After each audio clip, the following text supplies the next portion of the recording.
And we are live, I believe. Happy Friday night to you guys. At least it's Friday night here, about 9:15 Mountain Standard Time. And thought I would hop on here for a little bit and show you guys what I picked up recently. Got a little package of some JDM goodies.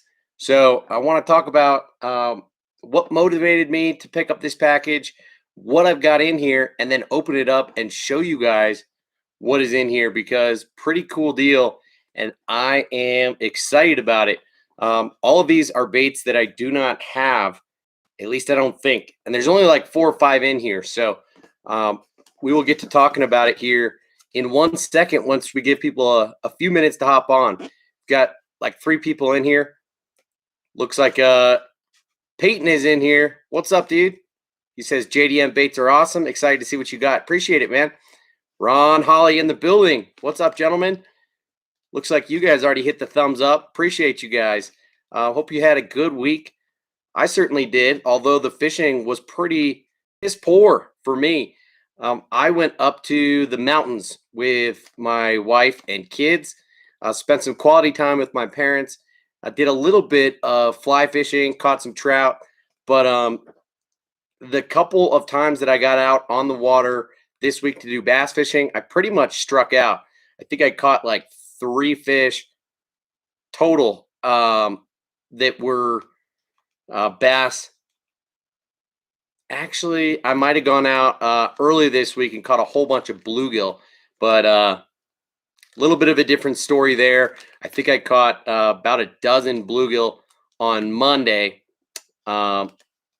on a couple different techniques, and we can talk about that if you guys want to, but the bass fishing has been pretty slow here in Colorado just with the super hot weather. So anyway, I've got a little bit of a package to unbox for you guys, and here is why I got it and what I decided to get.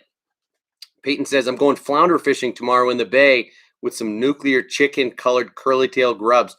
Right on. Well, good luck to you. I hope you catch them good, man. I've never done that before. Nuclear chicken colored baits are cool, but obviously I don't really ever use them for bass. If I'm not mistaken, that's like green and orange, right? So anyway, I hope that goes well for you, man. I did send out your package with 3 frogs today. 1 was that Booyah Pad Crasher, and 2 were a couple Lunker Hunt frogs. One is a standard hollow belly frog, super soft, with realistic looking legs that will kind of pulse in the water as you fish the bait. And one is actually a prop style frog, but I think you will like what you got. So Abe, what's up, dude? I owe you a response, both by email and on Instagram. I appreciate you joining Instagram and sending me a direct message there. Good to see you in here hanging out tonight. I'd love to continue the conversations offline as well, because I do owe you just a little bit of a chat and some advice. I know that you had asked for some. So anyway, guys, I picked up a package from a place called Ichiban Tackle. Not sure if you guys have heard of that place or ever shopped there, but it is overseas. So one thing that I noticed after getting all excited, loading up my cart, and finally getting ready to check out was that shipping is outrageously expensive. So that is one thing to keep in mind if fishing from an import website or a place like Ichiban Tackle. So shipping was like $22 or something like that. So you kind of do have to spend enough to justify the larger shipping price. But I did spend about $100 on just a handful of baits. And yeah, anyway, they were all a great deal. So when you add it up, I saved way more than I ended up spending. So there was one bait in here in particular, a swim bait, glide bait specifically, that I did not have in my arsenal, that I've been wanting, been very interested in, but just never been able to justify spending the amount that it costs. So, give you a little spoiler, the bait retails for $109. It's like a 6, almost 7-inch glide bait that is Japanese. And I was able to find it on Ichiban Tackle for like $59. So I saved $50 on this glide bait alone. And maybe we should just start out with it. Just go in hot.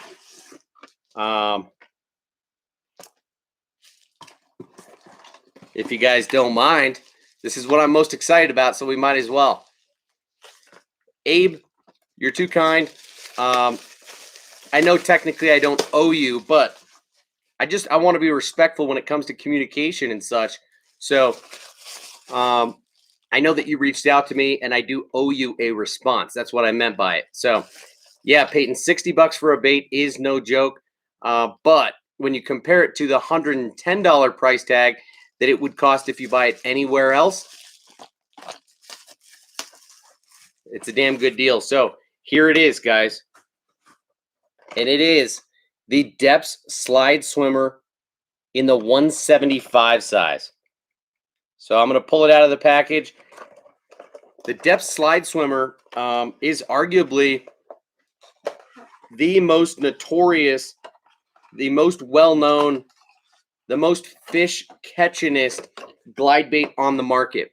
And specifically, the largest size, the 250, is everything that I just mentioned. However, it retails for like, I don't know, 200 and change. Not quite $250, but is a very, very expensive bait. And it's huge, by the way. At 250 millimeters long, it is 10 inches and like 6 ounces. So this guy, the 175, is much more palatable, much more usable. So 175 millimeters long. Does not say in inches what that converts to, but you guys got to help me out on that. I want to say it's somewhere in the ballpark of 6.5 to 7 inches long, and this thing weighs 2.5 ounces. Actually 2.8 inches, because this is the slow sinking model, if I'm not yeah. So as you can see on the package, this is the slow sinking model. And I do prefer a slow sink to a floating bait, just in general when it comes to a glide bait. But this is the carp or live carp. It's really hard to read this packaging because it's all in Japanese. If you can see that.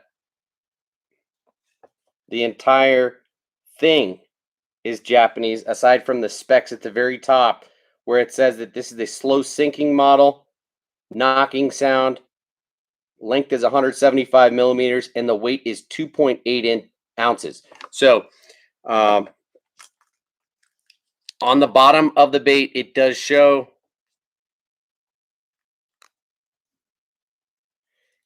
come on, focus for me, bad boy.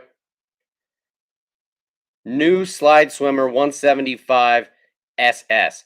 So new Slide Swimmer.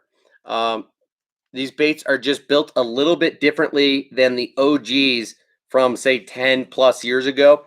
And I believe it's the internals. The old ones used to be foam and the new ones are resin.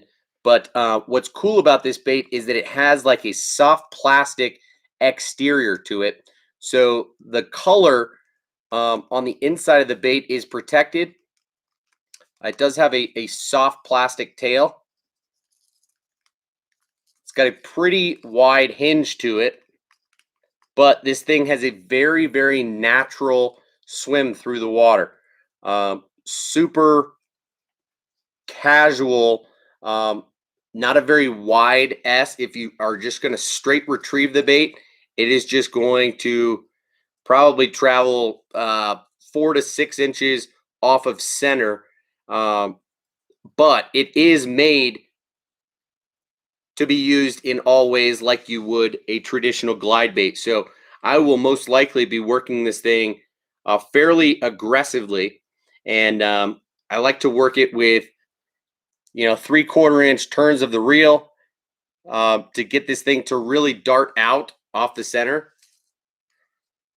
And if you twitch it hard, it will turn around in the middle of the retrieve as well. So I don't have any high-end baits like this in my arsenal. But again, this guy retails for $109, and I picked it up for $59 on Ichiban Tackle. So it does come stock with some very sharp, sticky hooks on it. These are like a coated, silver type of hook. They almost look saltwater-esque, though they're not. So I will probably leave these on for the first couple of trips, just because usually with baits of this caliber, I like to fish them stock as much as possible straight out of the package, because there's a reason for everything when it comes to how companies are making these baits and why they put the terminal tackle when it comes to split rings and hooks on these. So especially with JDM stuff, you're getting quality. But if I find that after fishing it and I get a couple bites and lose some fish, or God forbid, bend these hooks out or something, then of course I'll switch to, an Owner ST36 most likely.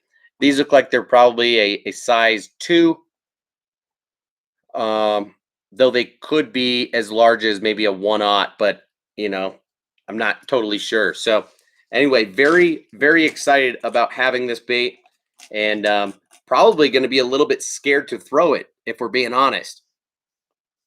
Peyton says, that's a good looking bait. Ron says, are the Japanese laughing all the way to the bank? No, I don't think they are. They are just super meticulous when it comes to design and quality and construction and quality control as well. So are they making a decent profit on this bait? Probably, but more than would be typical percentage wise, I don't think so, to be honest. So again, that's a reason why I went looking for it a little bit cheaper. I probably would have bought it secondhand if I could have found one for 50 to 75 bucks. Would have bought one used, but finding it on Ichiban Tackle for $59 brand new was hard for me to pass up, quite frankly. Shauna Argus Fishing, appreciate it, man. Haven't ever seen you in the chat, so thanks for hanging out tonight if you are still here. Justin says, don't let a muskie destroy that. Yeah, well, sometimes you just gotta chuck and pray. I do fish around muskie and pike sometimes, so there's always a little bit of a risk there, but you never know.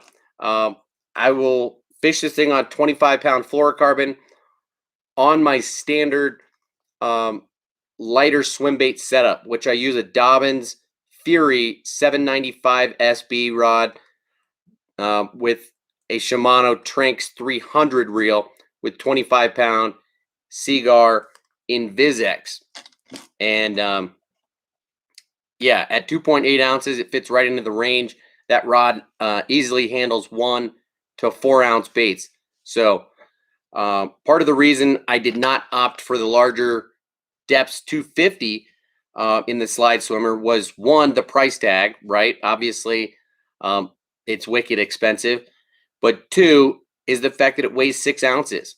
I want to take some time to really get comfortable throwing big baits that are in kind of that medium size range before I really step up to something giant in that 4, 6, 8 ounce range. There's a lot of big baits that are kind of right in that 6 ounce sweet spot. So anyway, Ron says, is that one that you dive in after you hang it up? Yes. Yep. In fact, I will probably be a little bit more risk averse in when, where, and how I fish the bait, which is usually not in your best interest. You're less likely to catch as many fish or as good of fish. But I absolutely hate hanging up nice baits, and I know that theoretically you have to risk it for the biscuit.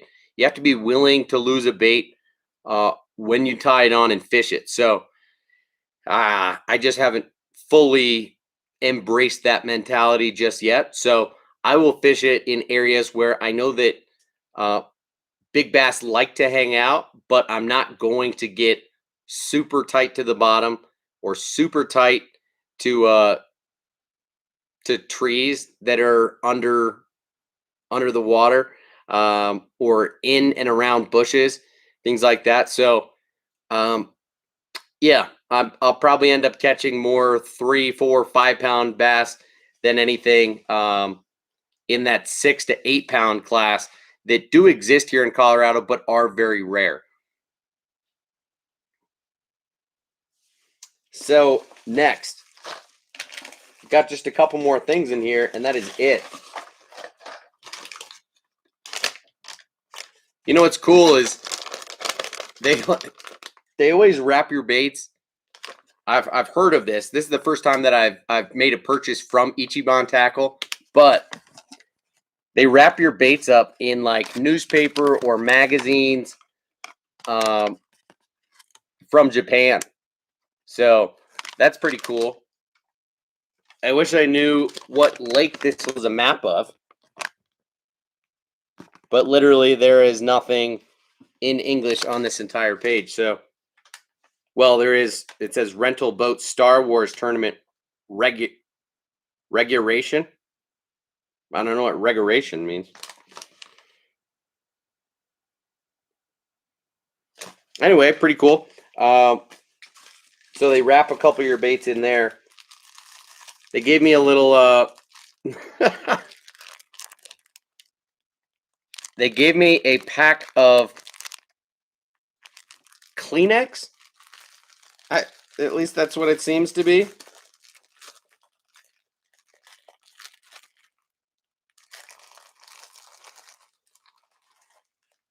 Yeah, really don't need to blow my nose at all.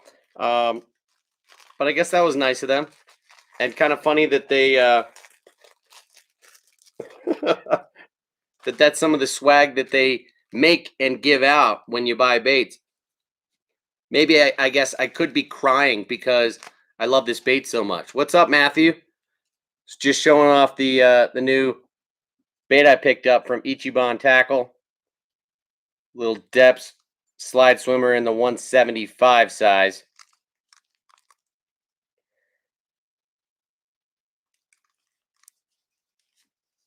In the carp pattern. So yeah, we were talking about this for a few minutes. I'm sure you're familiar with this bait. Don't know if you have any or if you have recommendations on how to fish the bait specifically, but yeah, I didn't quite cry when opening that bait, so I don't need the tissues. But thanks to Ichiban for throwing in a little swag of tissues.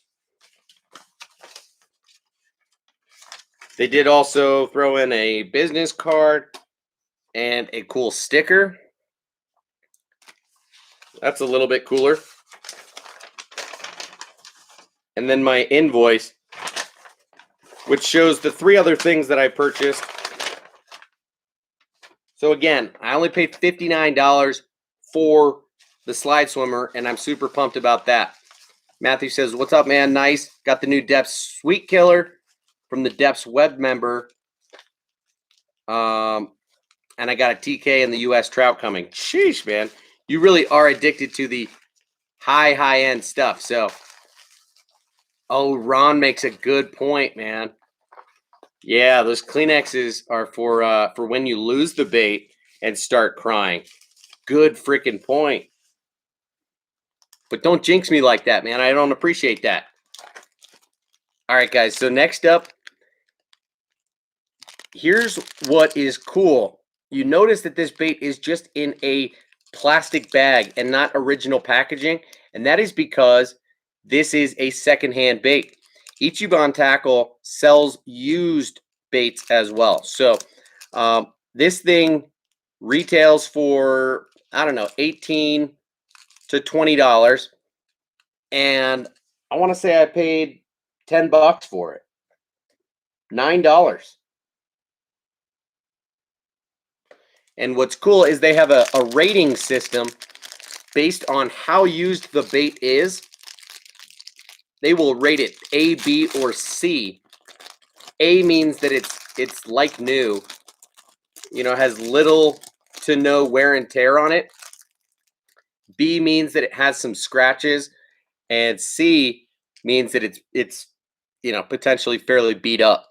So this guy here, if you can't recognize it, is the Lucky Craft G Splash. And I was not fortunate enough to be into or obsessed with bass fishing when this bait was mainstream and popular. It kind of left the U.S. and came back this past year in a slightly different version. So let me see if I have access to it. I don't know where my box of poppers is right now. Potentially on the other side of the room. I'm not really wanting to dig around too much at the moment, so I'm not going to do that. But I only have one of these newer G Splash. It's called the G Splash 80, and they make it in a rattle version and a silent version, and they're only selling it in like 2 colors in the U.S., which are decent colors. One is called I'm spacing out. One's called Bone Shad, and that's the one I have. It's like a bone on top and bottom with like a chrome side to it. And the other one is more of just a straight chromish type of color, or like shaddy type of color. And I forget what it's called, but this is the original G Splash in a rainbow trout pattern. So I absolutely love that color. You get a lot of the flash and color, that shine that is like color changing that Lucky Craft does so well with their American Shad color and a few others. But you get that natural green top. The G Splash has an angled mouth on it. It does a really good job of spitting water. And I believe that it's got a pretty balanced weight to it, so it doesn't sit tail down. And I could be wrong about that, but let's listen. Relatively quiet rattle, and I like that. Nothing wrong with that. You can see that the feather treble hook is still intact. These stock trebles are quality. Whereas I think a lot of the US Lucky Craft baits come with like VMC hooks on them. I think these are nicer than VMC, but I theoretically could be mistaken about that. But when I'm looking at the bait, I really do not see much wear and tear at all on the bait. I see just a tiny little hint of some hook rash on the bottom of the bait, and that is it. That would happen from using the bait once or twice. But looks like whoever owned this bait only fished it a couple times and really never got bit. So happy to take it off their hands for $9. So yeah, I think you're right, Ron. I'll just leave the tissues at home, man. Matthew says, I have a 115 slide swimmer, not the 175, but I fish it nice and slow, give a sharp half reel crank and get it to kick out to the side and then pause and start it up again and repeat. Yeah, man, the 115 was also one that I was considering getting. Again, great prices on Ichiban Tackle. The 115, I want to say, retails for like $59. on Tackle Warehouse and other places, but you can get it from Ichiban for like 32 or 33 bucks. So I was really tempted to pick that up as well, but ended up not. The color selection was not what I wanted, and also I was racking up my cart pretty quickly. I ended up changing what was in the cart like 8 different times before I pulled the trigger. And then once I saw the $22 shipping cost, I ended up changing my cart again. And so really what ended up happening is I spent $109, $110 with shipping, which is exactly what this thing would retail for.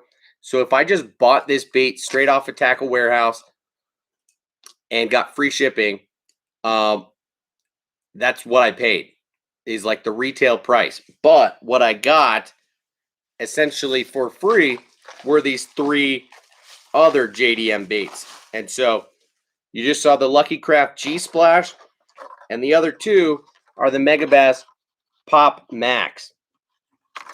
Or Pop X, sorry. I already have a couple of the Pop Max, 2 or 3 of them, and really like that bait. But to be honest, it is a rather large popper, the Pop Max. It is like a 3-inch or maybe a little bit bigger than 3-inch, and half an ounce.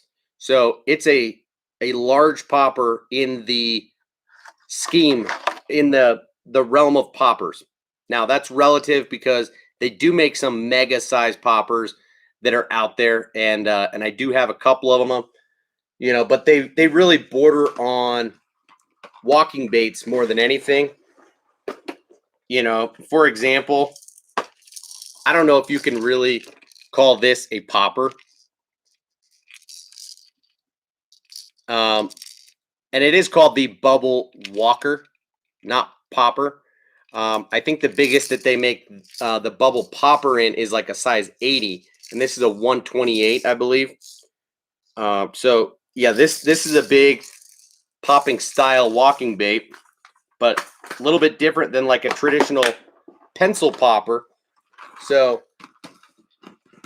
the Pop Max is one of the larger poppers that I have, and I like it for sure. But the Pop X was one that I did not already have and was interested in. But again, it's kind of hard to justify the price of a lot of JDM tackle.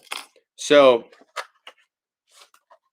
when you look at the Megabass Pop X, for example, I believe that it retails in the ballpark of $18 to $20. So certainly not cheap by any means. I wish I could read any of this. They give you a little info card about the Pop X, which is cool. Here's a little infographic. It'll show you how it'll walk. I do like this. It'll show you that the water flows in and out of the gills. This cupped face will allow for a lot of splashing, spitting. The bait will sit tail down in the water with that nose up. Here in this picture, they've got a clip attached to the nose, which is interesting. I wonder how many people in Japan do that. And then they recommend throwing, what, 8 to 10 pound monofilament line, huh? 6 to 8 pound fluorocarbon, get out of here. How many people are throwing fluorocarbon line with their poppers? Unless you're doing braid to a very short fluorocarbon leader and you want that bait to chug a little bit more instead of walk really well. I guess maybe that's the one instance where you would throw fluorocarbon instead of monofilament. But generally speaking, you're going to throw a popper on mono. You want the thing to float. You want the line to float so that you can get the most amount of action out of the bait. It says use a snap. Recommended for better dog walking action. Interesting. I will give that a shot. So in terms of specs, this guy is a small or junior size popper. It is a 64 millimeter, so right at 2.5 inches long, and a 1/4 ounce in weight. So you can see that cupped face with the gill slits. This is a gorgeous color. Of course, it's probably not labeled. Oh yeah, it is. Tumamushi OB. I have no idea what Tumamushi means, but let's see if you can see the colors on there. We got some purple, some chromes, and then obviously fading to the orange belly, which is the OB. So very cool. Pop X, Megabass, 1/4 ounce. Right on. So got that one, and then also got one in, yeah, and this one, they don't label the color, which is annoying. You know, here you can see on this one, they do have it labeled, that Il Tumamushi OB. And then on this one, they just don't even have that sticker there. So, I don't know, but on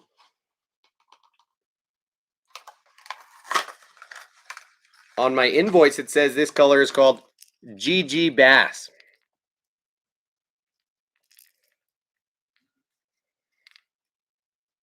And I forget all of the coatings, you know. GG from Megabass stands for something specific in regards to the finish on the bait, the coloring. So I think it has to do with a shiny finish, but I'm not 100% certain on that. So 1/4 ounce popper will need to be thrown most likely on spinning tackle. At least that's how I will probably throw it the vast majority of the time. You know, I do have a Daiwa Tatula SV that I could dial in pretty well to throw a 1/4 ounce popper if I wanted to, but I use that as my crankbait reel the vast majority of the time, and I've got, I believe, 12-pound fluorocarbon on that thing, so I don't have a spare spool for it, and I probably wouldn't re-spool just to be able to throw lightweight top waters, because the vast majority of top waters that I throw, I do use a bait caster, and I'm using braid, straight braid, or braid to a mono leader the vast majority of the time. So here's the deal: is by shopping on Ichiban Tackle, guys, I was able to buy that depth slide swimmer in the 175 and the color that I wanted in this carp color.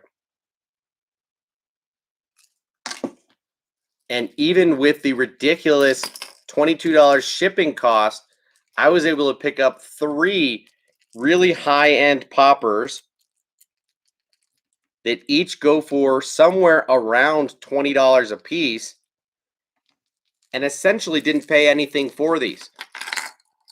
So really happy about the purchase, and excited to throw these poppers into my arsenal, as well as the slide swimmer. Honestly, I'm gonna try my best to just, no fear, start using this bait in the same places that I would throw,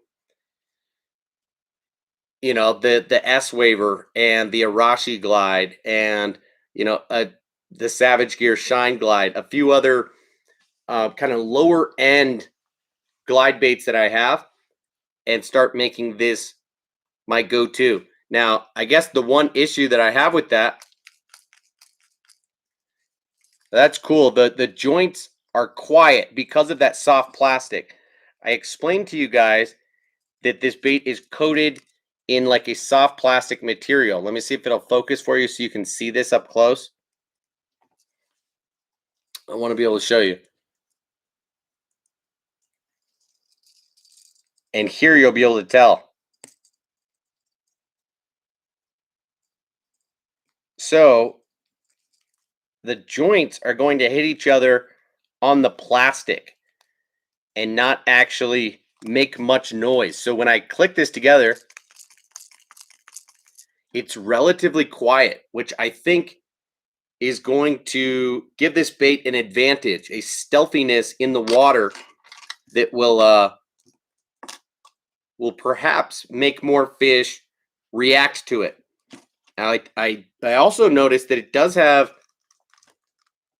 a pretty firm weight in the nose, and I wonder if that's for bumping bottom or not. But either way, like I mentioned, I'm definitely afraid of hanging this bait up.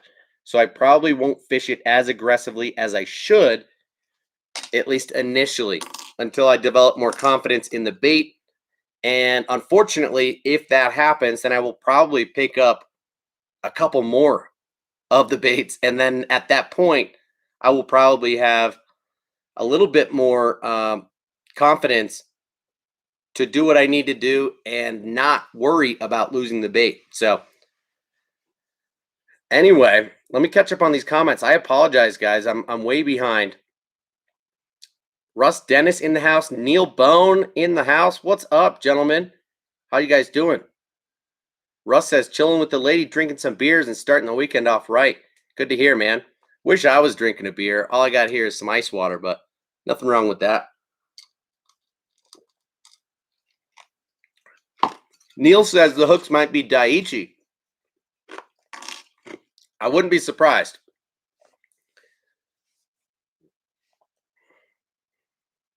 Matthew says, I can get the 250s for $90. I'll send you a link for them if they're still available, but it's from Japan and shipping is not long.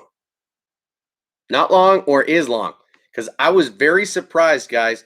I bought these baits. They came from Japan and they got here in like a few days. Wicked fast. So the $22 actually,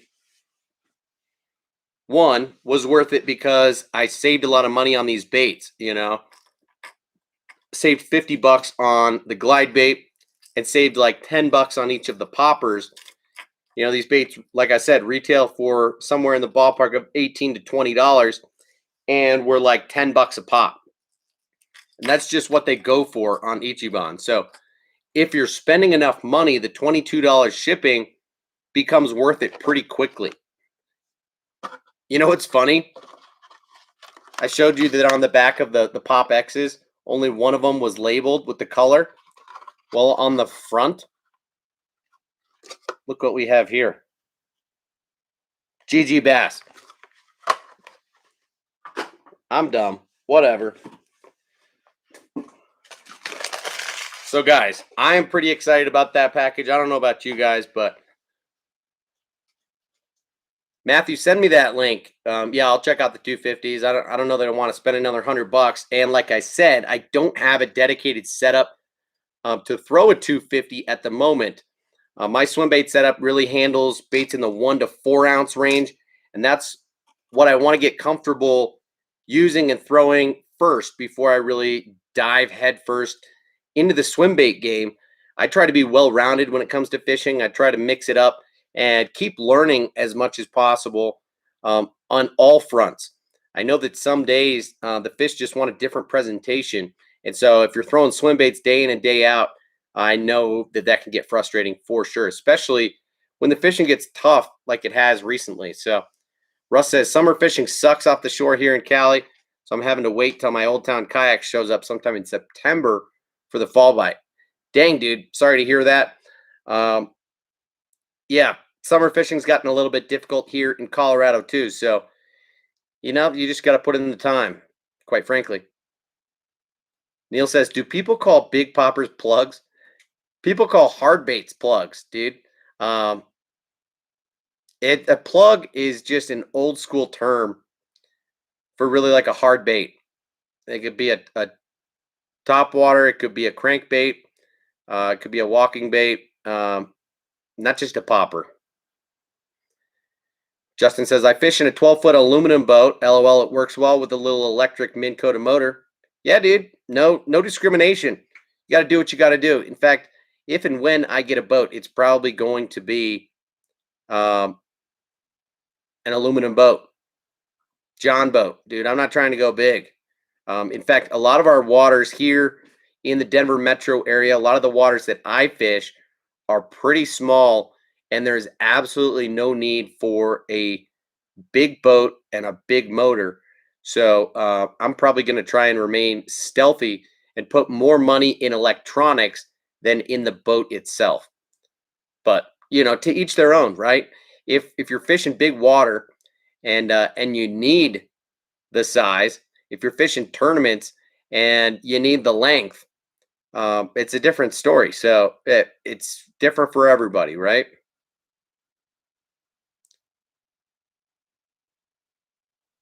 Russ is so over bank fishing. Yeah, man. Bank fishing is tricky, difficult, can be frustrating, and it's not that fun to just hop from body of water to body of water. It's one thing if you've got an entire day and you can map it out and easily go to 4 or 5 different places, but yeah, it can be frustrating. On the other hand, you do get good exercise, right? Matthew says, I always like those in the Megabass baits. I use my Google app to translate. Interesting. Never thought about doing that, but yeah. If you have a Samsung phone, you can point it at your camera at it, and Bixby will change it. I don't have Samsung, but interesting, interesting. Matthew says he uses copolymer on a decoy snap on 12 pound. Yeah, I used to fish copolymer line a fair amount more, just as kind of an all around setup. But I just find that the memory with copolymer can be frustrating. So, I pretty much only use Maxima um, when it comes to monofilament, dude. And again, I prefer to go braid to a leader when I can, just so that I don't have to respool nearly as often or condition my line.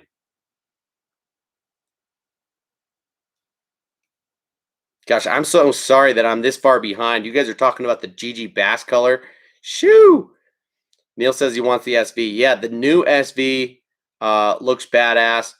Uh, the Zillion looks badass. I'm just gonna try and catch up here quick, guys. I'm sorry.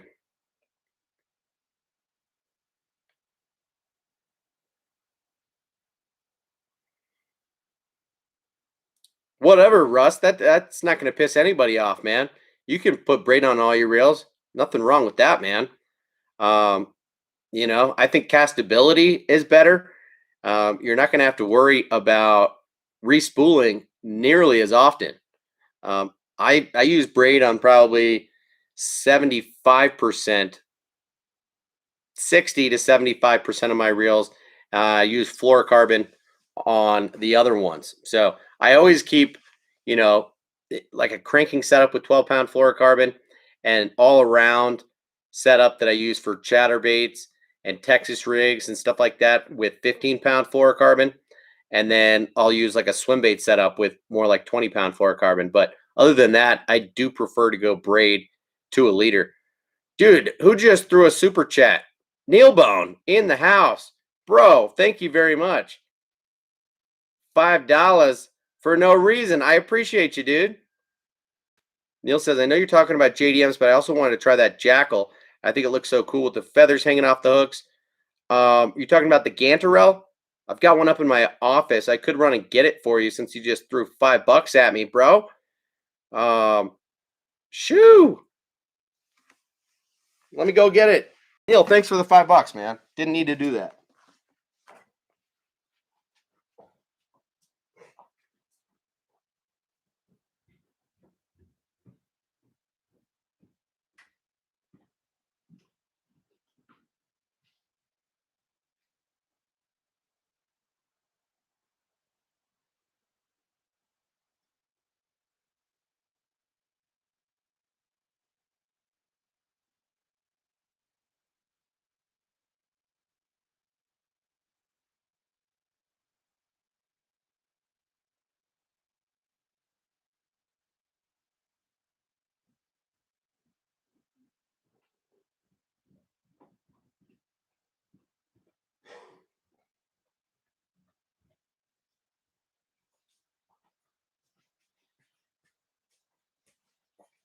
Neil Bone in the house.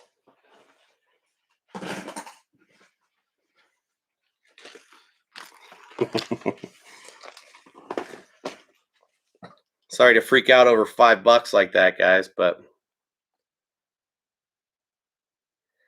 Matthew says weight in the nose of the slide swimmer is to keep it from rising nose up, because that's what it tends to do. Interesting. Okay, good to know, man. Thanks for the heads up on that.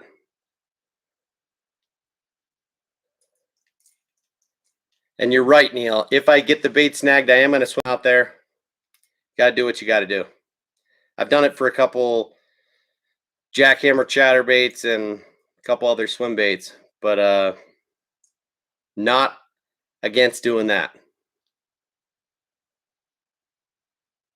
Neil says the Lucky Craft baits are Daiichi and not the Depths. Okay. Matthew, do you know what hooks these are on the slide swimmers?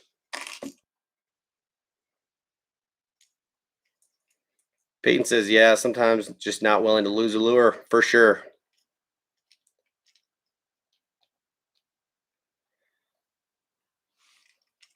All right.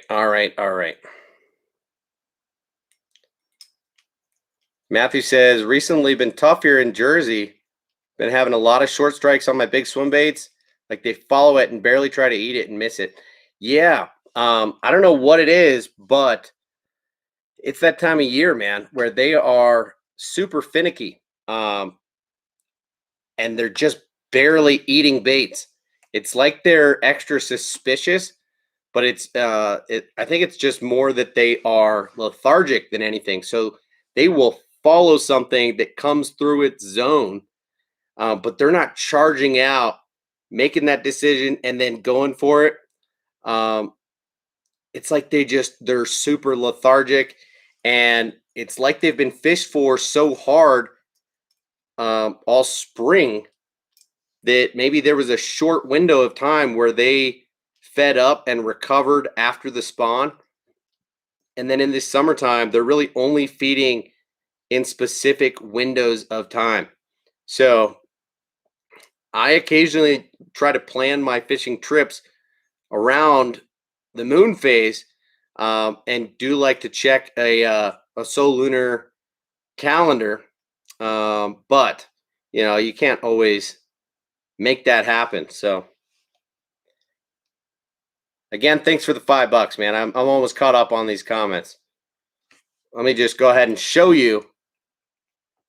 This is the Jackal Gantarelle Junior. So they make this in this size and then a larger full-size Gantarelle. So this junior size is, I think, 5 inches in length and weighs something like 1.5 ounces. And as you can see, it's a double jointed swim bait. Now this thing does float, slow float. So it's got a pretty natural swimming action to it. You can crank it. It'll go, a few feet down. But this is made for shallow water fishing and will excel this time of year. A couple things that make it really cool are that it's got this hanger on the chin of the bait, which is not a line tie so much as a place that you can add weight to get this thing to sink however you might want. Like I said, this is a slow float bait straight out of the pack, but you can make it sink by putting weight on the chin there. 2 feather trebles on it. Both are on swiveling hook hangers, which is awesome. So I'm a big fan of that in any bait, removing leverage so that the fish can't throw the bait as easily. But then you also have an extra ring here where you could tie on a final treble hook if you wanted to, if you're getting short strikes. So that would be something that could come into play if you were in a situation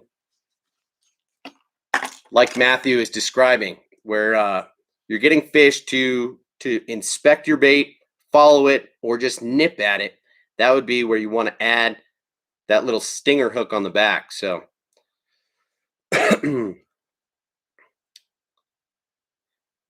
Matthew says he uses his Dobbins Fury 795 for bigger 6 to 14 ounces. What? Oh, okay. For your smaller, and then for bigger swim baits, you're using a Okuma X SBX carbon rod. Interesting. Yeah, I'll have to check that out sometime. Send me a message offline, whether it's on Instagram or here. Leave a comment when we're done. Remind me of that rod, the Okuma SBX carbon rod. I do want to check that out at some point. So.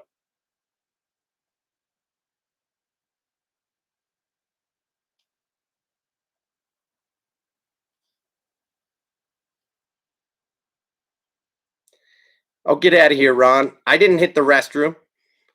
I did not. I went and got this bait. That was it, man.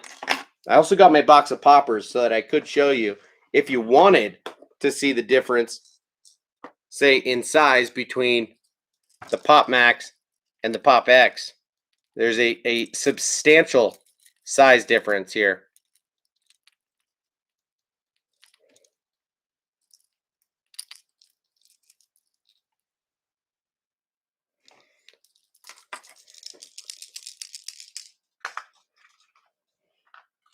Also wanted to show you that the G Splash 80, the new one,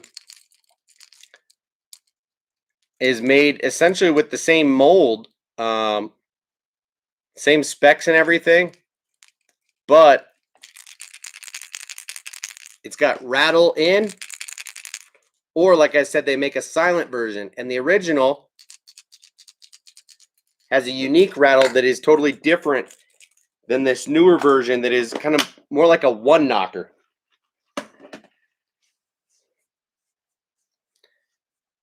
Neil says, I'd like to get a swim bait rod, just don't know what to get at a good price. Yeah, I mean, honestly, dude, that Dobbins Fury 795 SB is what I have, and I've been very impressed, very happy with it. It's $129. In my opinion, very well worth it. So don't have to spend a lot of money. And that's what Matthew says too. You can't beat the Fury 795 from Dobbins. No, it's $129. I think they're $119 for most of the other rods in the line, but $129 for the SBs.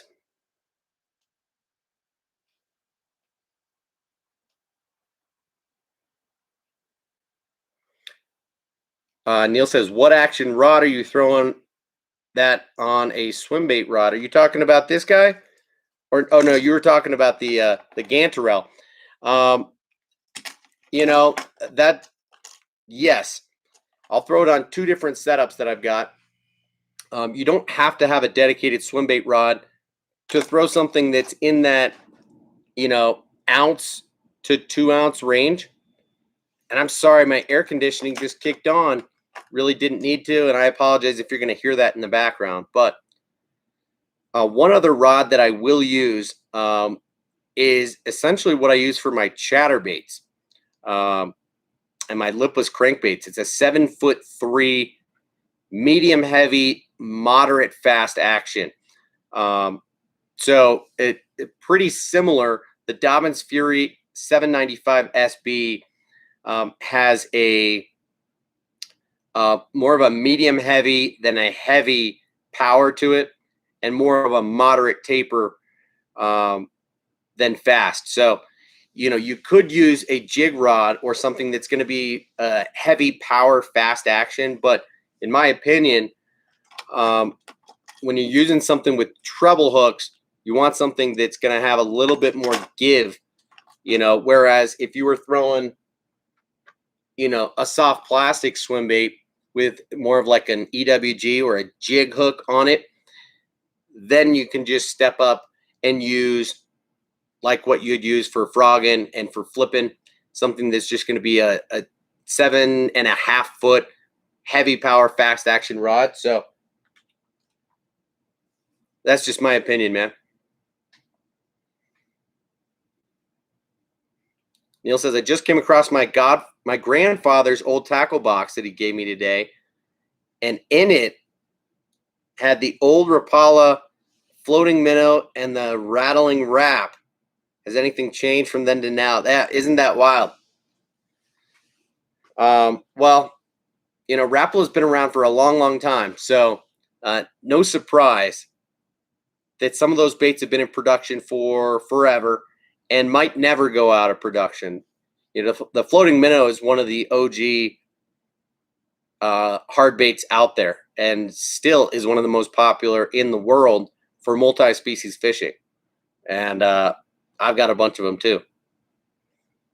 Can you imagine when my grandkids get my tackle someday? Yeah. Russ says my Shimano Claris 7.2 extra heavy has been good for me. Cheap too. Yeah, extra heavy. Just not my deal unless you're using soft plastic swim baits for the most part, man.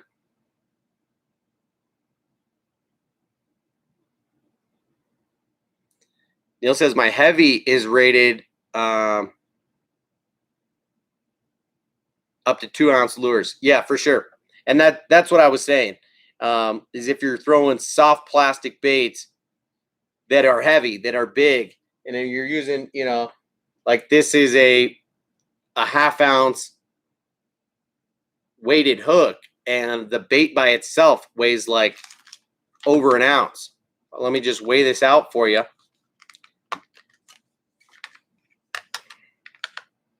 So this is a Kitech 6.8 inch on an Owner Beast 8/0, and it's 46 grams or 1.65 ounces. The Jackal Gantarelle Jr. weighs 1.55. So it's lighter in weight than this guy right here. And I can almost guarantee you right now, the 7-inch Spark Shad on this giant VMC bladed hook, 2.25 ounces. So I think throwing a jig hook or EWG style hook, belly weighted hook on a soft plastic bait is a perfect match for a flipping, frogging, heavy power, fast action rod. 2.1 ounces with this Optimum Baits Boom Boom on a 9/0 Trocar.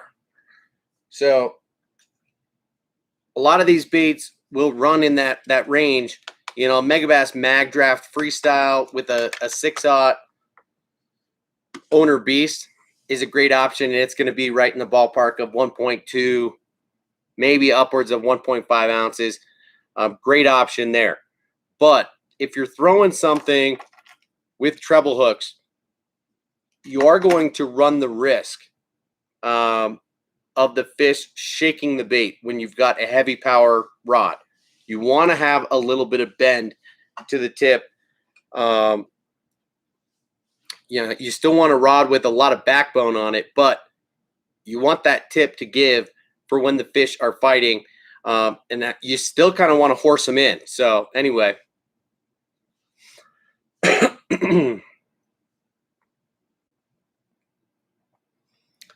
Ron says, what's the oldest lure any of you guys have? That's a great question, because I'd have to go through my dad and my grandpa's old stuff, and most of it is fly fishing gear. So, I can't answer that question exactly on the spot right now, but I will let you know. Russ Dennis, bro,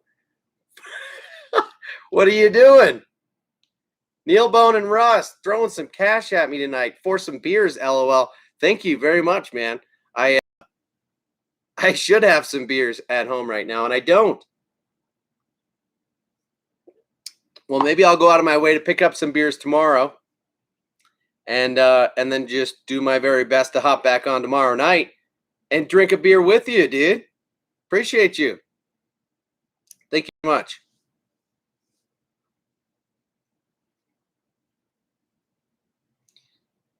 Neil says, yeah, the split rings are copper or a bronze or brass. They're gold. Yeah, I don't know what to tell you. Matthew says, the oldest lure I have is the head and crawler and a pre-wrap thin fin. Sweet, dude. Pre-Rapala thin fin. That's cool. Do you ever throw those baits, man? Man, I don't have any vintage lures close by me. And to be honest, my room is a total mess right now. So I could not tell you right now what is the oldest lure that I've got, but it's probably from the 70s or the 80s. So not crazy old. But Ron says a 1962 Harrison Sonic Vibra bat. Dude, didn't you send me a picture of that? Ron and I will text sometimes in between the chats, and Ron has sent me some wild photos. He recently showed me a fish that he caught, and I don't know if it was actually something that he caught or not, or if it was just a joke. But what the heck is that, Ron? And then he like Googled it, looked it up. What in the world? I know I got those bat fish or those bat lure pictures. I could show everybody right now. I hate to just be on my phone like this. I feel like a dildo. But it's for good reason, right? I'm not just ignoring you guys, trying to contribute to the conversation. Gosh, Ron, how much do we talk, dude? Okay. Here they are. Look at these freaking things.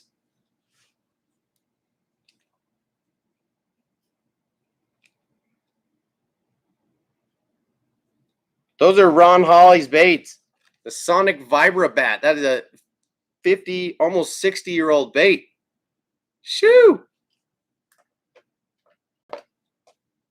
Matthew says, yeah, I throw my head in crazy crawler and love throwing it because it definitely inspired a lot of these new crawler JDM baits. Yeah, I was going to say that. There's no doubt about that. Only problem with those old head baits, you can't change out the hooks, can you? Without actually like jeopardizing the integrity of the bait. You have to like unscrew. I mean, how do you do that? Because I'm pretty sure most of those old school baits did not use split rings. The hooks were just straight on the hook hangers. Is that right?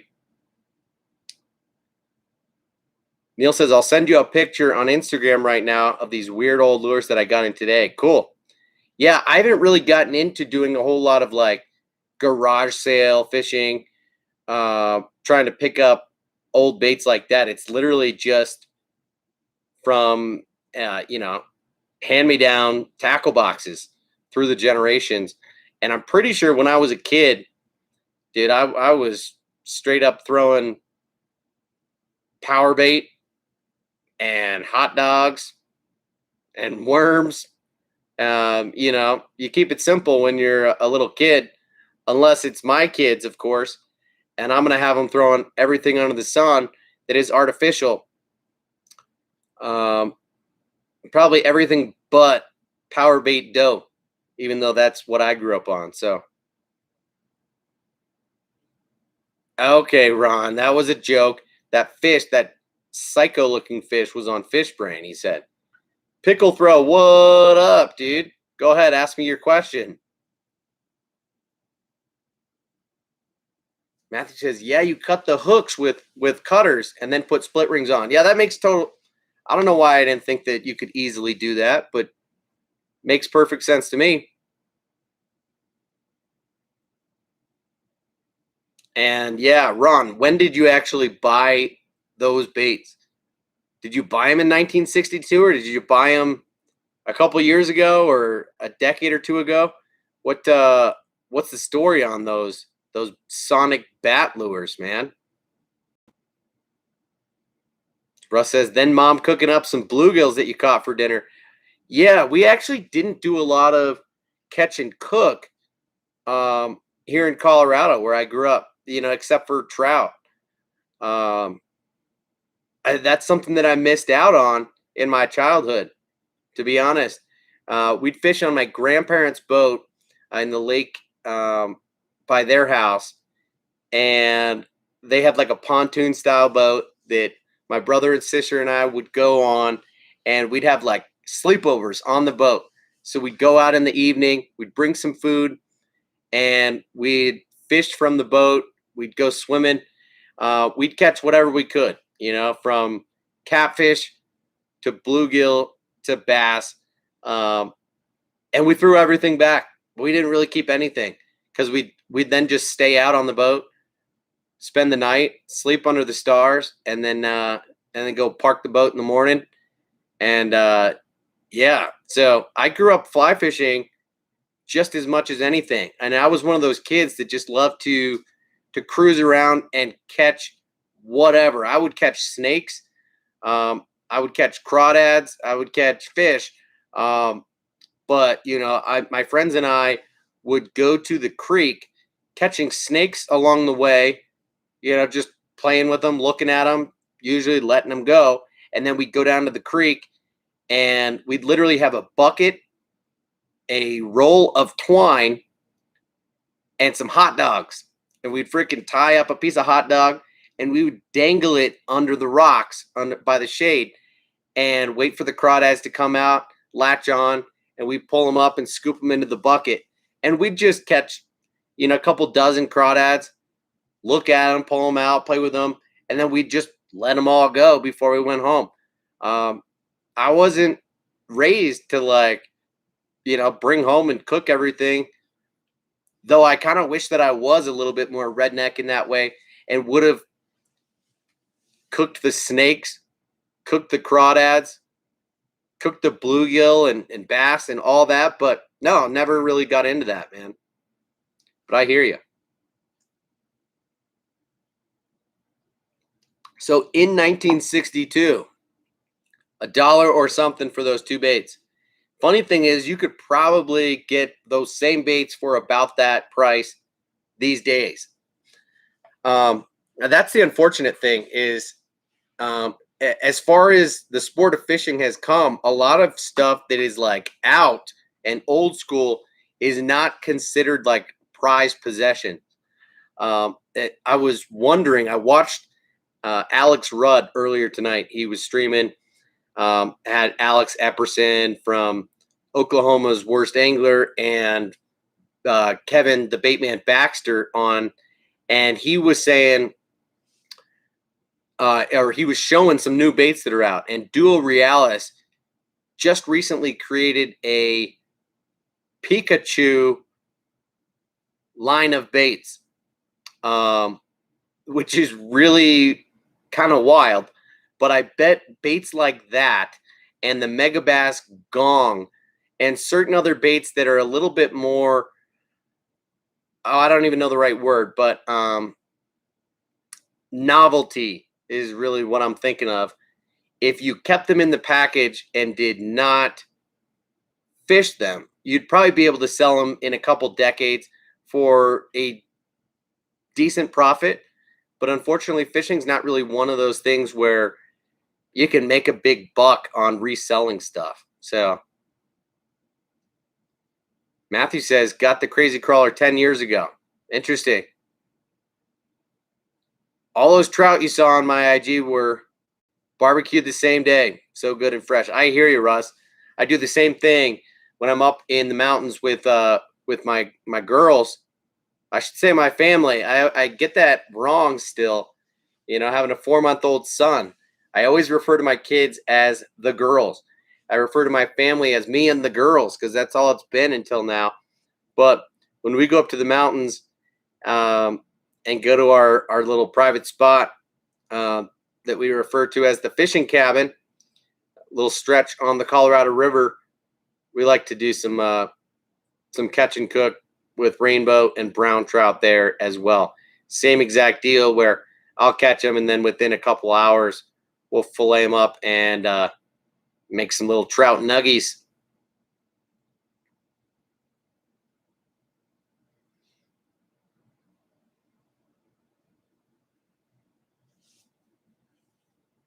Ron says $20 each. When and if you can find them. Holy. Dude, I didn't know that. That's pretty wild. I mean, I'm sure that they are super rare, but that's wild. I didn't even know that. So sorry, Pickle. I wish I knew your actual name, but he says the Cardiff A for swim baits, 3/4 ounces to 5 ounces. As a question, yeah, of course. I mean, you've got expensive taste, huh? I, honestly, I don't throw stuff on round reels. So let me look it up real quick.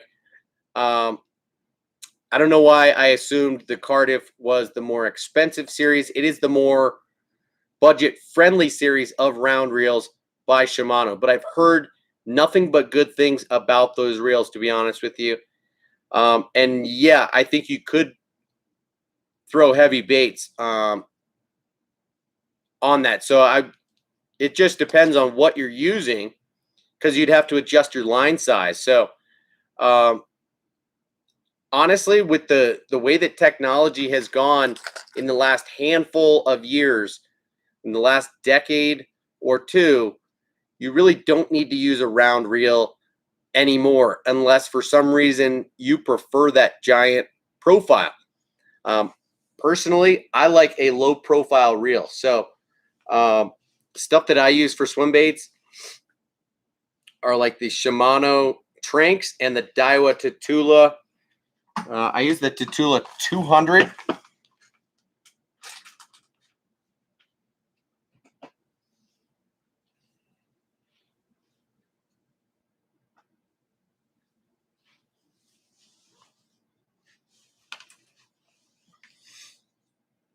So here's that 200. It's got a pretty deep spool. Here on it right now, I've got some 65-pound braid that I will throw to a fluorocarbon leader. I have found that I don't really prefer that quite as much as I like the 20-pound fluorocarbon that I've got on the Tranks. And I've got that set up in the garage, so I can't quite show you that. But just so you can see, even this 200 size Tatula, it's got giant handles, which I really like. I think it's 100 millimeters, maybe even a little bit bigger. So really big handle, but even the 200 size reel, and I don't have giant hands, I'm able to palm this thing pretty dang easily, very comfortable in the hand. And so I prefer low profile reels. The other thing that I have used in the past, and this is a reel that I'm absolutely in love with, is the Quantum Smoke S3. I've got two of them, and very similar to the Daiwa Tatula SV, you can really dial this thing in and not have to worry about backlashing at all. And it's got a deeper spool on a low profile. So anyway, no, you don't need a giant reel for swim baiting. Okay. That's the thing, is a deeper spool makes a big difference. So something in the 200 size is usually fine. I've got the Tranks in the 300, but I don't think that it's necessary. I'm never at risk of spooling the reel. And again, you can find a lot of reels that will have a deeper spool and a much better capacity for holding more line while still being low profile. So that would be my recommendation, but that's my personal preference. So, the Cardiff is a good value for sure, but I don't like the way that round reels feel in my hand. And that is, again, my personal preference. So sorry that I missed your question initially, man. Matthew says, unless you have a Hinkle or a Piz, and other high-end baits like DRT, then what? You need a round reel? Explain to us, man.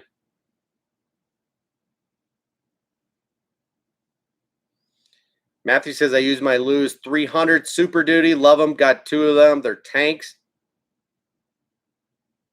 You can use it as long as the lure is not too big. He says to Neil, when Neil asks, I had the Daiwa Tatula 150. How do you think that would work for swim baits? Yeah, anything that is a medium-sized swim bait, I think it would be fine. Anything that's,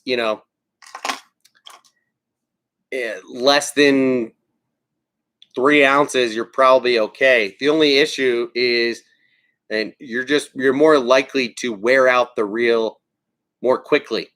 The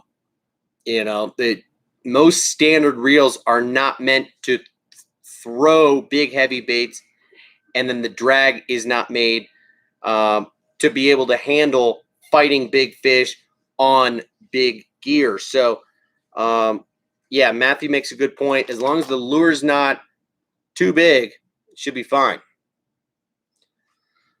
And Matthew says anything over 3 or 4 ounces. That's right.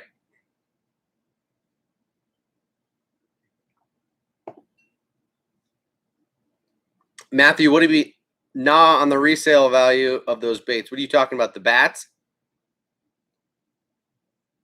You dogging on Ron right now? So Ron said that they're the 1962 Harrison Sonic Vibra bat.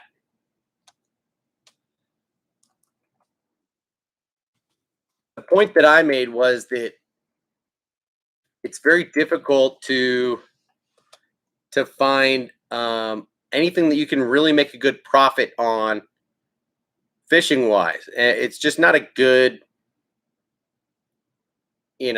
industry to be in. You're gonna look bad if you're one of those guys that's in the swim bait community just hawking stuff to resell it.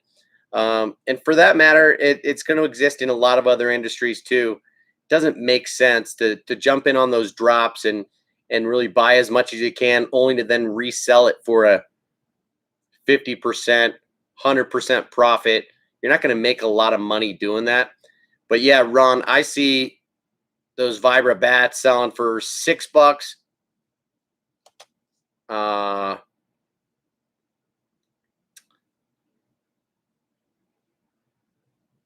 On one website. I don't really see them selling at a lot of places. See one for $7, one for $13, $15. So yeah, it kind of ranges, but yeah.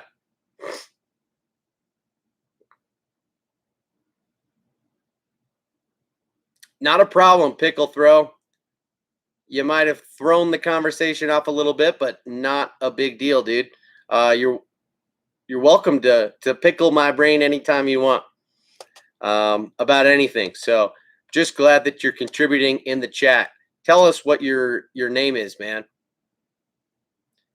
I generally prefer to refer to people by their names. You'll see Wonk Fishing on here. His name's Peyton. You'll see Granddaddy Sweets Forever. His name is Abe. You'll see Bassless Chap. His name is Ron. I prefer to know people by their names. Pickle Throw is Justin. I will try to remember that. No Diggity, who's usually in here. His name is Justin. So, yeah, good to meet you, man. My name's Tyler, if you didn't already know that. Neil says, once in a while, my Daiwa in mid-cast will engage, and then it acts like a chainsaw and tears up my hand. Dude, that's brutal. Doesn't happen with Daiwas to me. Happens with my Lew's reels sometimes. Some of the lower-end Lew's reels will do that to you. Especially like my Mach 2 reel has done that a fair amount. Where mid-cast, like the button is just a little bit soft. And I don't like that. I find that that's usually not the case with Daiwa. Like it takes a fair amount of force to click it through, as it does with most Shimano reels. But Lew's can be a little bit soft depending on the reel.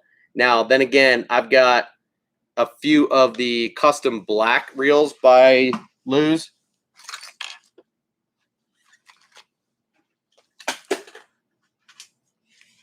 And I don't think that's the issue here.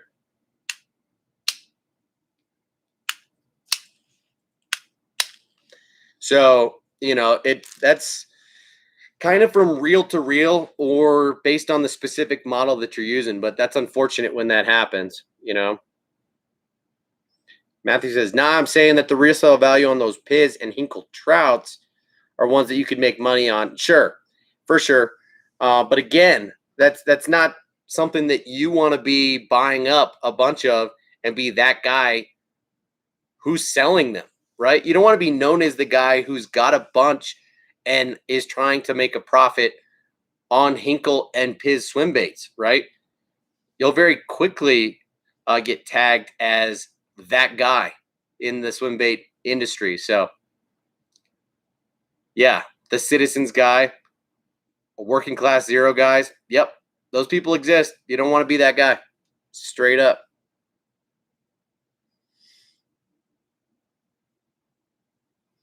Oh, Dick Fitzwell. Justin. I didn't even know that was you. Justin. Pickle throw, Dick Fitzwell. His name is Justin. Right on, dude. Yeah, Neil Bone is Neil. What do you know? Neil's getting drunk. Yeah, I'm not sure if it's the T-wing that pops up or not. Probably not, dude.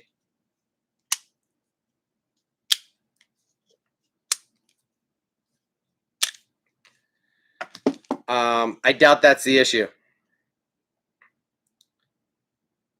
Matthew says, my Lew's does not do that. Not going to lie, I have a Super Duty 300. That only happens when I throw my Clash Ghost, which is heavy. Interesting. Yeah, I wonder if it has to do with the weight of the lures that you're using with the baitcaster reel engaging mid-cast.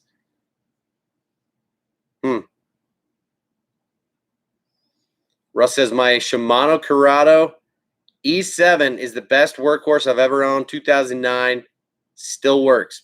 I've heard that many, many times. I, again, was not quite into this sport at the time that those were all the rage. Never had them. Don't have one. But I've heard very, very good things about that reel for sure. Justin says, why the hell can't I sell my brand new SLX XT on Facebook Marketplace? Probably because they're just very common, dude. I don't know what to tell you. And why are you trying to sell it anyway? That's a good reel. Is there a reason you're trying to get rid of it? I've got an SLX. I don't know if it's the XT model or what. I'm not familiar with the terminology, the lettering on those reels, but I like my SLX just fine. Good cheap reel. You know, feels pretty decent. He said I got a Curado DC again. Interesting. You like that reel well enough to get rid of the SLX, huh? I don't have any DC reels and probably won't get any just because I'm not a huge fan of the sound myself. I know some people love it. Some people don't. I don't really care for it. I'm not saying I dislike it, but it doesn't get me going. One thing that I think could get me going, and I don't exactly mean like, you know, give me a boner, but is the new reels that are coming out with click drag. I really like the idea of that. I think the New Zillion has it. I'm not totally sure, but I want to give that a shot and see what it's like. It might end up being annoying, but it also might be cool. You know, that's one of the things that I look for more than anything in a spinning reel is how the drag sounds, how the drag feels. So it's interesting that that's not really a factor when it comes to the bait casting reel game. Click drag doesn't really exist. Matthew says his Super Duty has it. Really? I didn't know that, man. Wait, it has the DC sound or it has a clicking drag? Justin says I can't live without the sound. 90% is that's why I use them. Interesting. Yeah. Again, to each his own. Everybody has their own opinion on that DC sound. Bzing! I'd rather just the clicking drag. You know, and I've seen videos, I've heard that clicking drag on bait casters, and I know it's a different sound than what a a spinning reel does or would sound like when the drag is peeling off of it. I find it very satisfying to hear the peeling of the drag on a spinning reel. So if they could simulate that on bait casting reels, I'd be all about it for sure. Interesting to know, Matthew. I did not know that about the Super Duty, that it's got the clicking drag. I had no idea.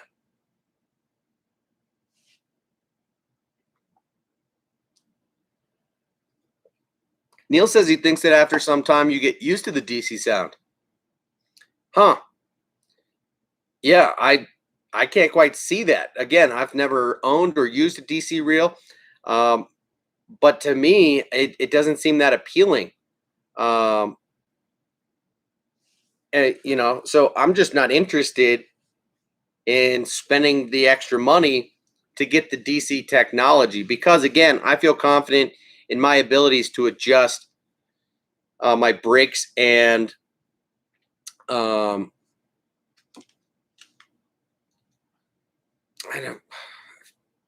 losing my words here. I feel confident in my abilities to adjust my reel to where it's casting just right with whatever bait I'm using. And I find that I prefer some reels over others. I don't really have issues with backlashing very often. Tell you the big game changer I found was the St. Croix Victory rods. Interesting.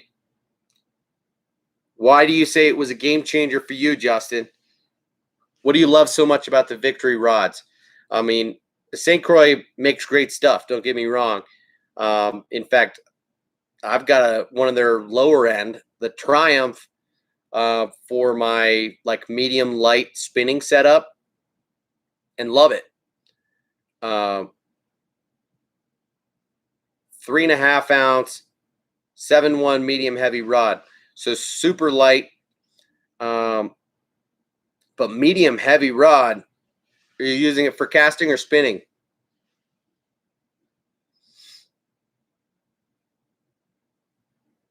Russ loves the DC sound. See, everybody's got their own opinion on it. I like to hear that, Matthew says, yeah, it's pretty loud, but not annoying. It has a slow click. Yeah, so definitely different than, the peeling drag off of a spinning reel. So I wish that it could sound a little bit more like that of a spinning reel, but I don't know that that's even possible. But I do like the idea of being able to hear the drag pull, especially because that's one way that you'll be able to tell if your drag is set right.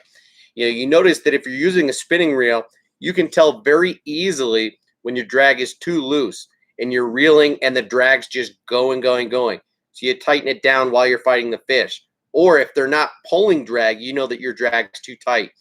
That doesn't happen quite as often with a bait caster. And sometimes you'll just lose a fish and then realize after the fact that your drag's too loose. Or you'll break a fish off and realize after the fact that your drag is too tight. So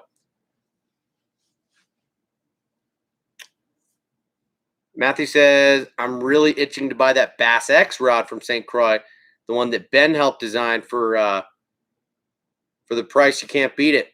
Yeah, I saw Ben talking about that on his recent video. Matthew's talking about Ben from the hookup tackle. And yeah, I'm a little bit curious about it too. Russ says, for throwing light baits, the DC Scorpion is such a win in my opinion. I believe you. That is a high-end reel, and I'm sure you can't go wrong with it. Now, it is a JDM reel too, isn't it? The Scorpion's not even sold in the US, if I'm not mistaken. So I believe you that it's an awesome reel.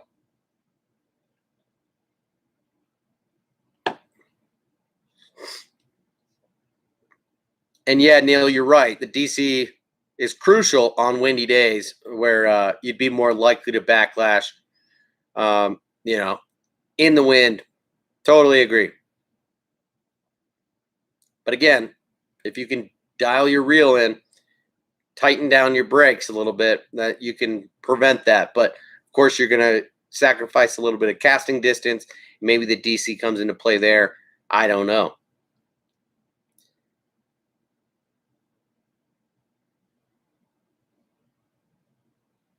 Interesting, Justin. Found an old school mom and pop tackle shop, and they gave you 20% off the Victory. Cool, man. So you're using a casting rod, using the Victory as your medium heavy, kind of your go-to rod. Good to hear that you like it, man. Yeah, and I've heard that, Neil, that some third-party companies do make accessories so that you can convert your reels into having clicking drag. But I usually don't try to fool around with my reels and modify them. You know, I don't even do the whole handle thing that it seems to be all the hype these days with influencers on Instagram and on YouTube is swapping the handles out. You know, I usually don't do that. I just do more of the old school deal where if I get a reel with handles that I don't like, I'll put on those like Bass Pro, you know. Let me show you an example.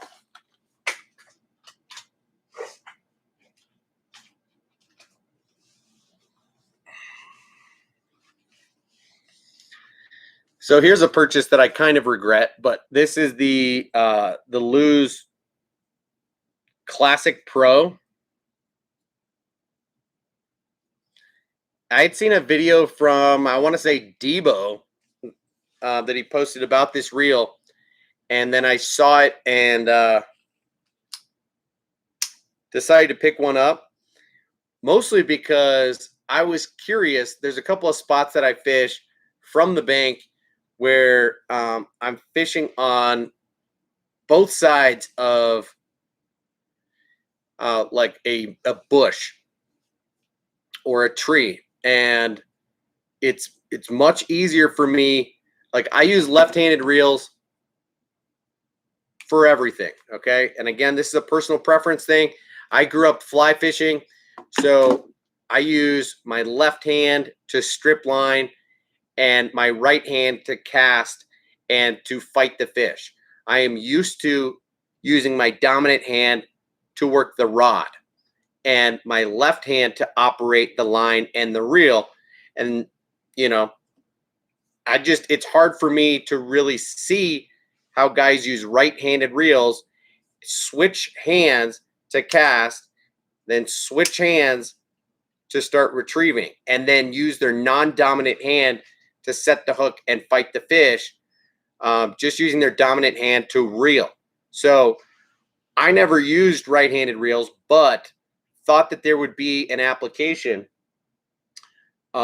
when fishing in certain spots, and I need to make a cast to a specific angle where then I'm at an advantage to set the hook in the opposite direction, so I can make a more accurate cast, and then I can be retrieving and set the hook a little bit more appropriately than if I'm trying to make that same cast to the other side, and then I'm just, I don't know if I'm making sense, but I saw a time and a place to try and use a right-handed reel and thought it would just be useful to learn to use a right-handed reel, see if I might like it. But picked up this $60 reel from Lose, and it's pretty bare bones, right? And all the way down to the handles, which are these cheapo knobs that are flat and relatively slick. And I find that they're a little too thin for my liking, and not very ergonomic. So I just buy these deals from Bass Pro and Cabela's that are like a couple bucks a pop. You get a pack of 2 of them for like, I don't know, a few dollars, and they just fit right onto the handles.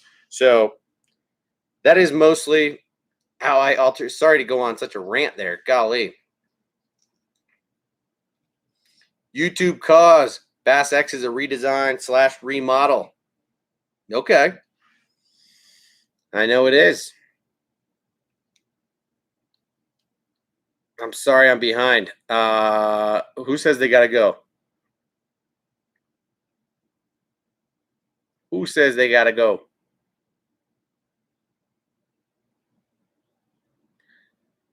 Russ, you have a great night yourself, man. If you're still in here, thank you for hanging out tonight. Appreciate you. I got to go in a few minutes anyway, but yeah, man. Thanks for throwing a super chat and for hanging out tonight, man. Really appreciate you. See you on the next one, dude.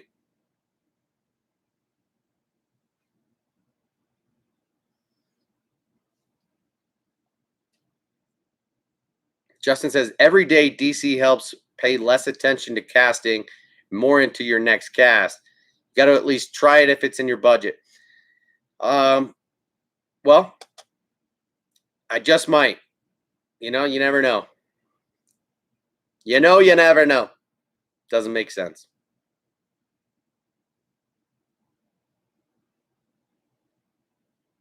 Yeah, the hookup tackle is legit, guys. Neil says, I know the Black Max is a cheap reel, but I still use it. It was my first bait caster, and that reel casts very far. Yeah, I've got a Black Max as well. Not spooled up at the moment, but again, same problem as that Lose.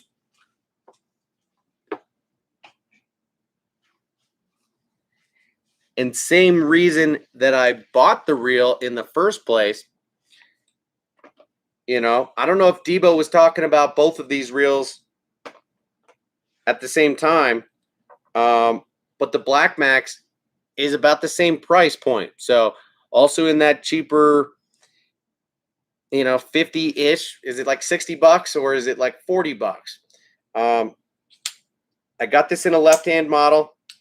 I don't like how easily the reel engages.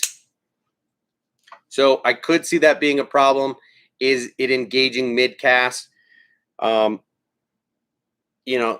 like you said, it does cast pretty well. I don't have a lot of issues with it. I like the low profile design. I don't really care for how small these handles are. Now look at them side by side with that Daiwa Tatula 200 I was showing you. I mean, these are tiny handles. Now the Tatula 200 has big handles, but here's like the custom black from Lose. It might not look like a huge difference, but it certainly feels like it. When I'm used to 95 millimeter handles and then go to these that are probably like an 85, it feels really small to me. And so I almost have to baby it. And this is a 6:4-to-1 gear ratio. So I'm going to be using this typically on like crankbaits and other things of that nature, maybe chatterbaits. And usually I want something that I've got just a little bit more torque on, a better grip on. So I didn't love the handles themselves, these red sticky ones. They're not the worst, but I mostly just don't like the look of them. You know, they just scream Abu Garcia and cheap. I just don't really like them.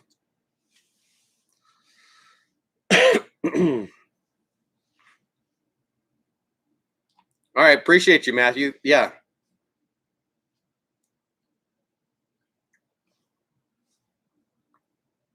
Neil says I don't do too much of that, but I did buy a carbon fiber drag to replace uh, the drag washers in the SLX DC, and I like it better.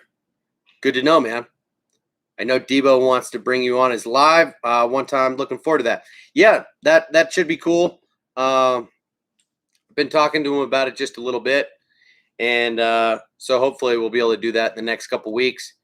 You know, timing might be a little difficult, but if we can plan a week or two in advance,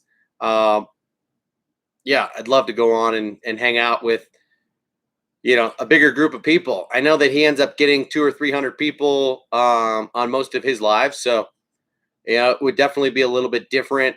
The chat tends to flow quite a bit quicker, but yeah, would be a blast. Debo's a great guy, high quality channel, very educational content that he makes, and just a very relatable guy.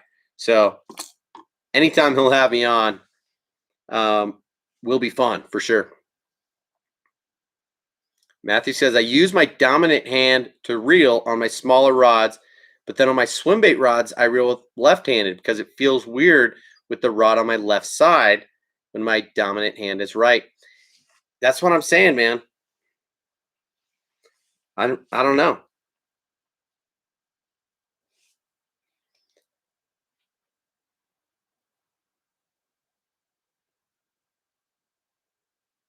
Who is Ella Washington? And what the hell is with all these comments, yo? Hey, cut your head and hands and do your stream without head. Yo, I wish I had a.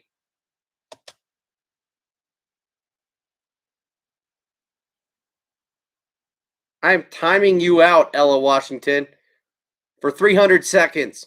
I don't have a moderator, but holy shoot. I do not know Ella Washington, but that was creepy as hell. Golly,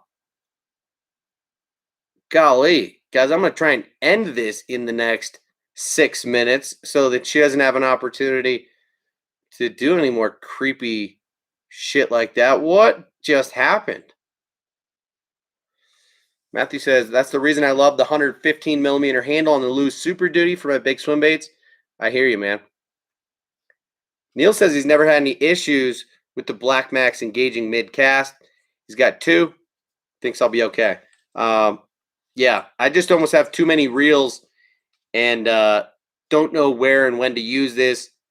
And I like a lot of my other reels quite a lot. So, Ron Hawley, hit me up after this stream because I want to talk to you about reels.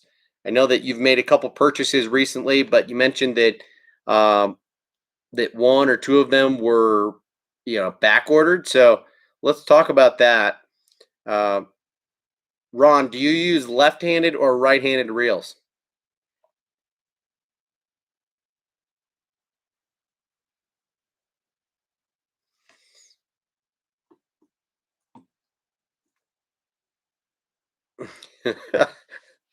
Yeah, got to make sure my car tires aren't popped. Luckily, my car is parked in the garage, dude. I live in the suburbs. We've got garaged cars, and I'll make sure all my doors are locked tonight because Ella's creeping me out.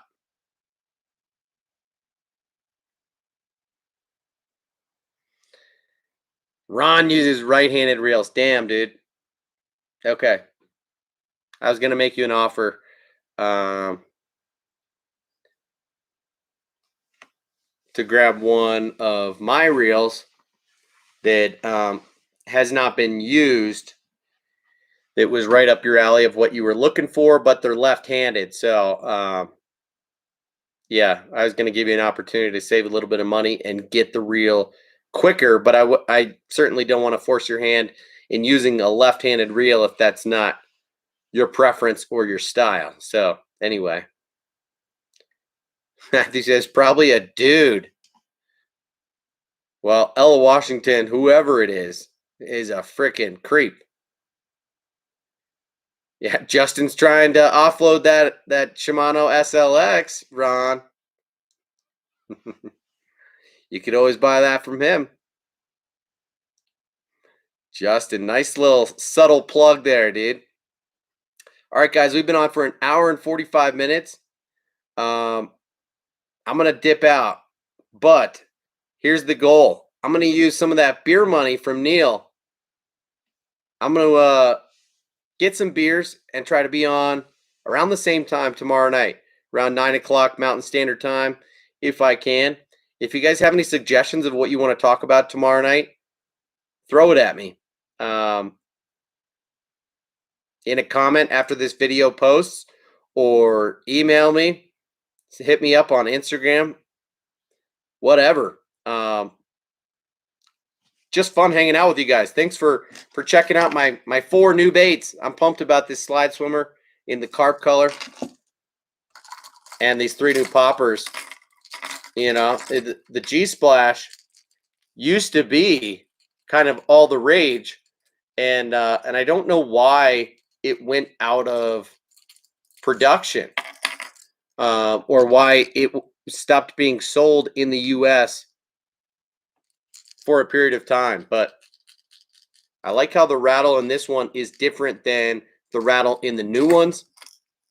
And then the Pop X looks to be a cool small size popper. You know, I don't throw a lot of small poppers. I really like to stay in that mid-size range.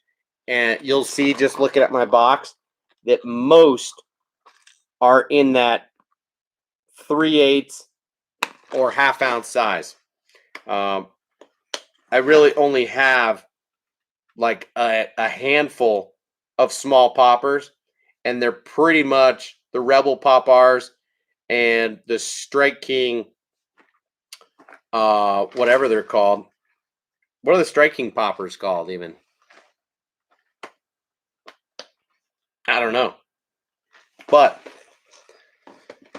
there is a time and a place for throwing a small popper. So the Pop X was one that I was always curious to give a shot, but didn't want to spend the dough on it. And this was an opportunity to go out of my way and pick up a couple of those baits that weren't fully on my radar. So there are a couple more things that I'm thinking about getting from Ichiban Tackle. I was very impressed with how quickly the stuff got here from Japan. Abe, you got to start hanging out in the chat a little bit more. But I really appreciate you watching, hanging out this entire time. It's my pleasure, man.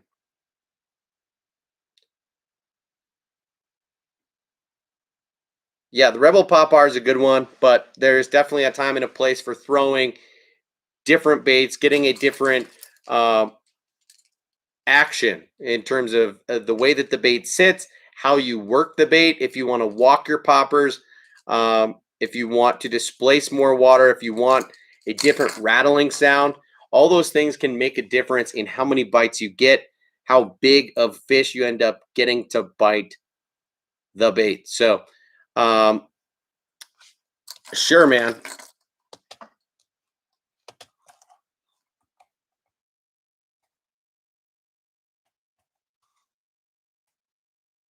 I'm just going to leave in the chat right now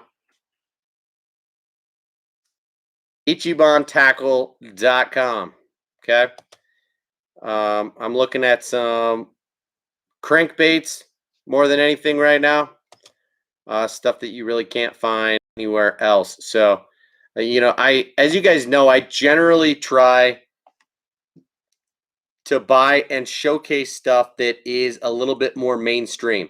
And I've mentioned this with Matthew a handful of times on these streams, but I try not to go too far down the rabbit hole when it comes to JDM tackle or swim baits, just because I like to be an informational channel. I try to relate to a wider variety of fishermen and fisherwomen. I am still relatively new to the game myself, trying to learn as much as possible. So, in sharing my experience and my knowledge, I want it to be pretty middle of the pack for the most part. Neil says, I've actually gotten the Guggen popper on a mystery tackle box. Doesn't make a great gulp sound, but it walks very easily. Yeah. Um, Again, I'm not a big fan of most of the Guggen hard baits, so can't tell you anything about that one. I don't have any of them myself, but no, Justin, I do not have any BFS setups at this time. I just use a spinning setup um, for now, but it is in my future. I'll say that. I would say sometime in the next year or so, I will get into BFS, probably just with one setup, but I'm interested for sure. A couple of my guys over at Discount Tackle, if you know Ethan from Online Outdoorsman or Jimmy from RAR Fishing, both of those guys are big finesse fishermen and also into the BFS game for sure. So Abe says, still just learning, but you all give great info and would be surprised how much it helps. Well, no worries. No pressure, but I just wanted to encourage you because I like seeing your name and any contributions that you have. So uh, that was more to just say feel free to jump in more frequently, ask questions if and when you have them. So right on. Matthew, I appreciate you being so active in the chat, sharing your knowledge and information as well. So you said, had a guy freak out on me for no reason, literally trying to help explain something and just inform him. And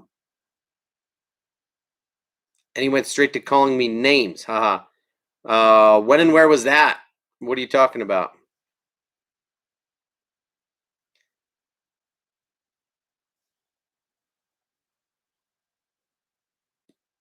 Yeah, Neil. A lot of Guggen baits are cheap. Yeah, I think they put some time and effort into some of the stuff they made, and they didn't into some of the stuff they made. So that I think that exists in a lot of areas of the industry, especially when it comes to companies who are as diverse as the Guggen Squad and Guggen Baits are at this point. They pretty much have everything at this point, right? They've got rods, they've got line, they've got terminal tackle, they've got tools and bags and apparel and hard baits and soft baits, jigs. They've kind of got a little bit of everything. So some of it is good and some of it is not. So anyway,